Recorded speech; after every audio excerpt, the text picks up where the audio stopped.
Hello, what is up guys? It's your boy again. Ito, pupunta tayo sa somewhere. We're going somewhere. And kita nyo naman ang aga-aga, no? We're going somewhere for the first service nitong bike. And hopefully, kasi wet yung kalsada ngayon eh, hopefully hindi ulanin. Maging okay sana yung weather mamaya.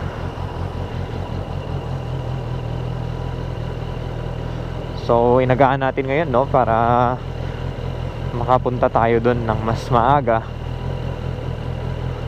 mas matatapos agad yung service, and makakauwi agad-agad.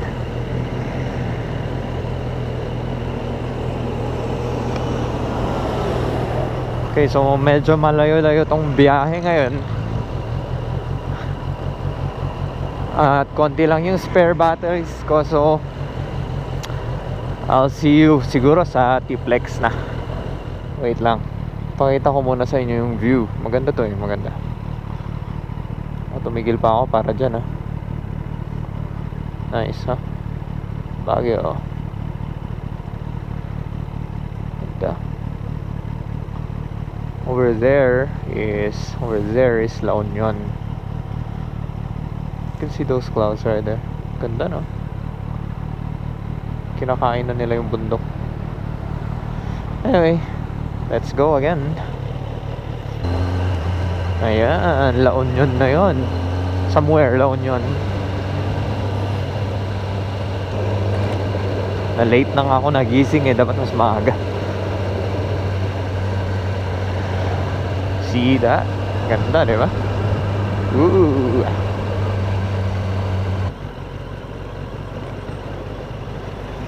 Okay, traffic na. I'm out. Ayan, so nasa T-Flex nga tayo. Tumigil lang ako para magsuot ng earphones kasi nakakabingi eh.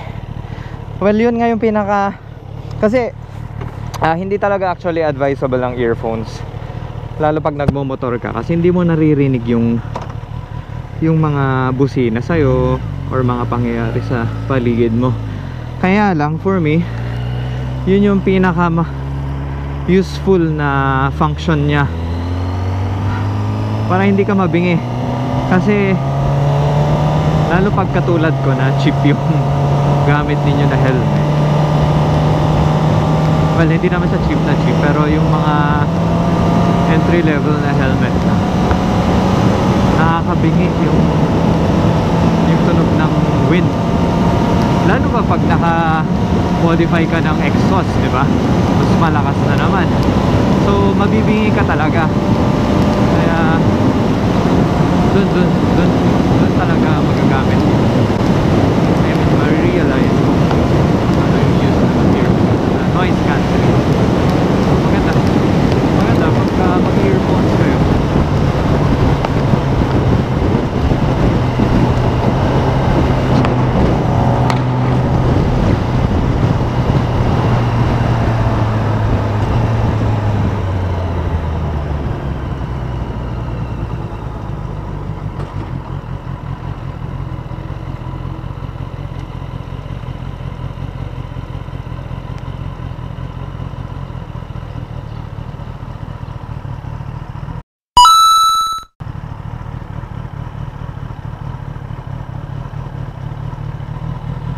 A few moments later.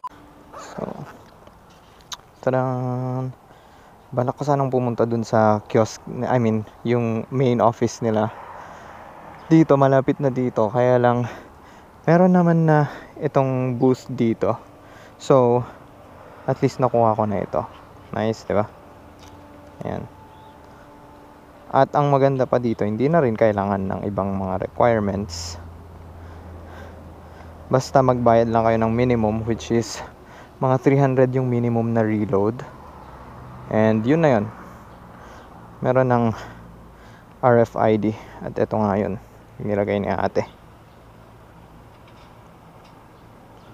Okay, so ayun nga, no. Shoutout to ate. Thank you. Nakakuha na ako ng RFID without going to yung main office. Ayan, so kakagaling lang natin ng Petron. At kita nyo naman, tinanggal ko na yung jacket ko. Magpapaka-squid tayo ngayon kasi medyo mainit na. Konti na lang naman na to, tapos provincial road na ako. Magiging mabagal na lang yung takbo natin.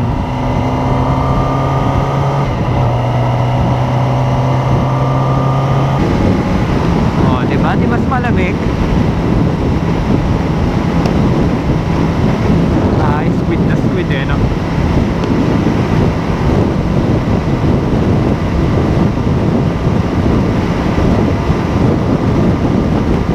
Chill ride na tayo, chill ride.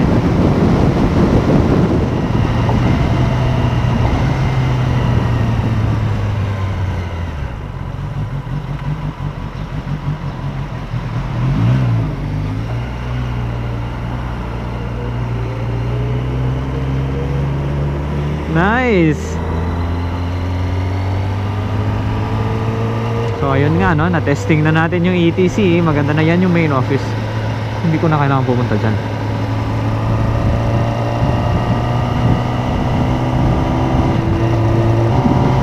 Mas suabe pala yung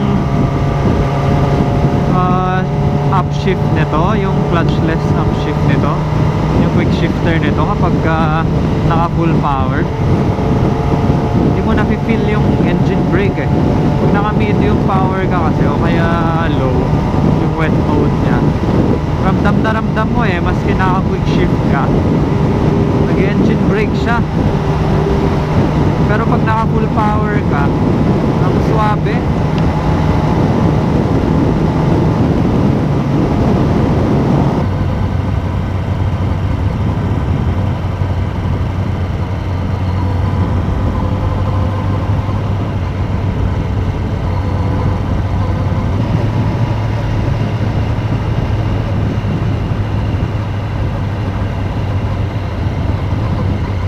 Dito muna tayo sa gilid.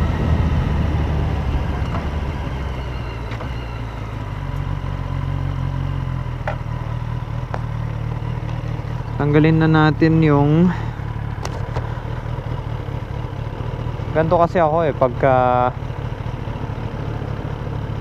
nagdo-drive nito, pagka nasa provincial road na ako, tinatanggal ko na yung mga quick shift, sabay mini-medium ko na lang din yung power nya. Wala lang, kasi yung quick shift, sabi nila mawawala daw yung timing mo ng clutch kapag nasanay ka na. So ayoko naman ng ganon. Hindi naman siguro totally na mawawala, pero wala lang. Yung medium naman, hindi ko naman pinapatakbo ng mabilisan dito sa provincial roads eh. So I don't think kailangan ko ng full power dito. Naka medium na lang ako. Hindi ko alam. Feeling ko lang naman. Feeling ko lang hindi na stress yung makina pagka ganun eh. Kaya ilalagay ko sa medium. Ano to? Anong meron? Anong meron? Thank you. Okay, pasingit po.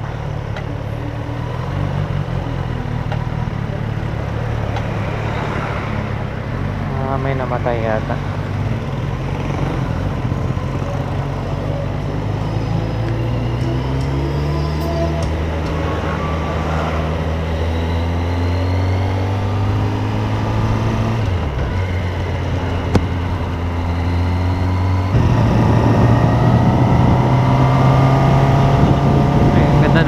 Siya ngayon hindi maaraw, hindi mainit.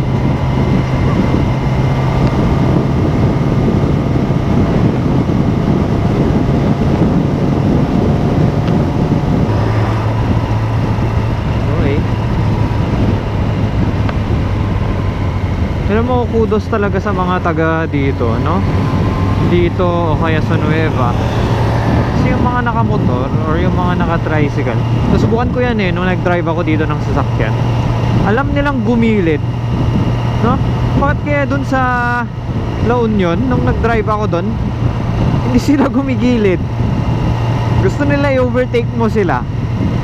Maski na merong ganto, yung hindi na, mas malawak pa nga ganto, yung pwedeng paggigilidan. Dito gumigilid yung mga driver ng tricycle. So kaya kudos din sa kanila, no? Sa La Union, hindi tigasin yung mga tricycle driver doon. Mga batas. Nueva Ecija. Ayan na. Try ko. Ayan na. Ayan na, oh. Ha? Kala mo malapit pa, ha? Malayo pa pala. Sige, mamaya na. Kita-kits na lang tayo dun sa Wheeltech. Okay. So, andito na nga tayo, no? Dito na tayo sa Wheeltech. Dito tayo sa may Kawasaki.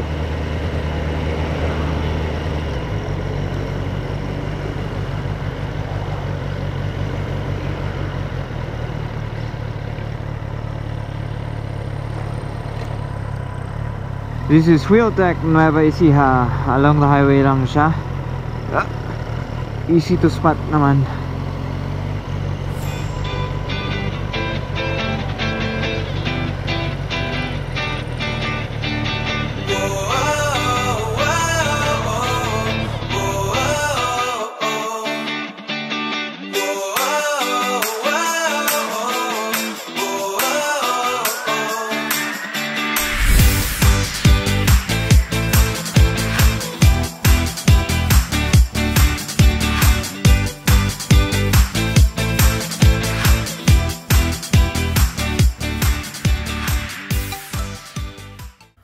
Okay, we are done with the first service ng bike. So, sa Kawasaki Leisure Bikes Nueva Ecija nga ako nagpa-schedule ng service, no? Kasi naka 1,000 kilometers na tayo dun sa ZX-10 natin. And thank you, Kawasaki Leisure Bikes Nueva Ecija. Ang dali nilang kausap, very efficient. So, pag magde-decide kayo na magpa-service doon, eto yung mga staff na makikita ninyo. First up, thank you kay Sir Mac. Ang dali niyang kausap. You can hit him up and magre-reply yan agad. Either ite-text kayo or tatawagan kayo immediately. Thank you, Sir Mark. Shout out. Eto, ang isa pa, si Sir Siegfried. I think he is the manager ng Wheeltech ng Nueva Ecija. Thank you, sir. Sir. Okay. Nice meeting you, sir. Rider din siya and very active siya sa riding scene. So, if you decided na pumunta doon makipagkwentuhan about your experiences or humingi ng advice regarding his experiences, very willing siya makipag-usap sa inyo, makipagkwentuhan. And eto, pagka naghahanap kayo ng matinding sales executive na very efficient doon sa work niya, kaya niya makipag-deal, maski anong gusto nyo, sasakyan, barko, eroplano, bahay, lupa, drug deals. Joke lang. If ever you decided na kumuha ng big bikes ninyo, na Kawasaki, ito yung right person na okay ka deal, madaling kausap, and fina-facilitate niya talaga lahat. Ito si Ma'am Nimzel. Shout out kay Ma'am Nimzel. Thank you. Again, thank you Kawasaki Leisure Bikes Nueva Ecija for the great service.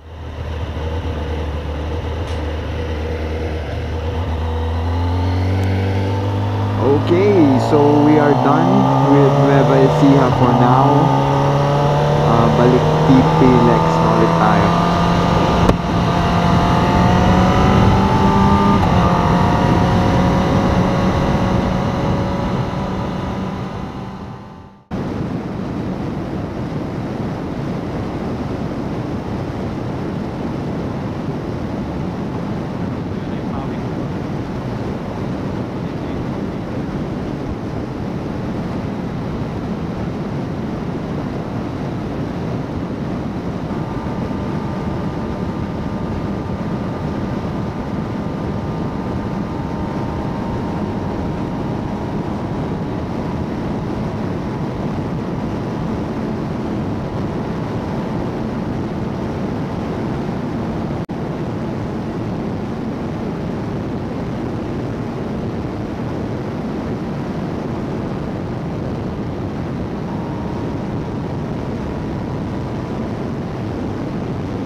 View exit.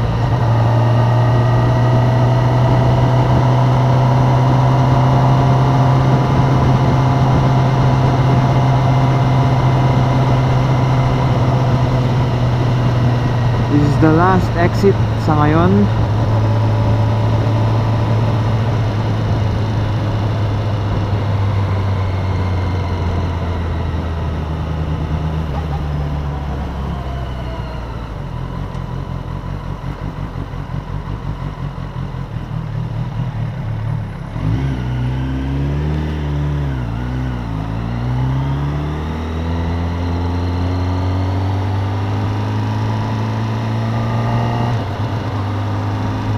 Turn left para pumunta sa Baguio.